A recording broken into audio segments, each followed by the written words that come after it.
जावेद अख्तर, तुम बदतमीज, बदसूरत और शैतान हो। भारतीय गुलकार लकी अली ने ऐसी तैसी कर दी।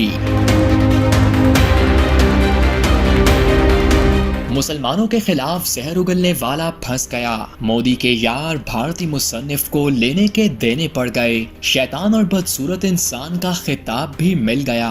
मुतनाज़े बयान देने पर भारतीय गुलकार व अदाकार लकी अली ने भारतीय मुसन्निफ जावेद अख्तर को औकात याद करा दी। मारूफ भारतीय गुलकार लकी अली ने भारतीय मुसन्निफ और शायर जावेद अख्तर को शदीद तनकीद का निशाना बना दिया। भारतीय मीडिया के मुताबिक गुज़िश्ता दिनों जावेद अख्तर की एक मुबैना वीडियो वायरल हुई, जिसमें इनका कहना था कि जब शोले फिल्म रिलीज हुई तो उस वक्त कोई हिंदू नहीं थे, आज की तरह के मजहबी लोग नहीं थे।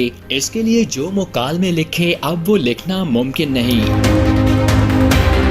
जावेद अख्तर का कहना था कि एक मर्तबा वो और राजू हिरानी तकरीब में बैठे थे। उस वक्त इनसे कहा था, मुसलमानों की तरह मत बनो, इन्हें अपना जैसा बनाओ। ये अलमिया है कि तुम मुसलमानों की तरह बन रहे हो। जावेद अख्तर का ये बयान एक सारिफ ने एक्स पर पोस्ट करते हुए तनकीद की तो लकी अली ने जावेद अख्तर को आड़े हाथों ले लिया। लकी अली ने एक्स पर लिखा, जावेद अख्तर जैसे मत बनो। साथ ही इन्होंने इन्हें बदतमीज और बदसूरत भी कह दिया।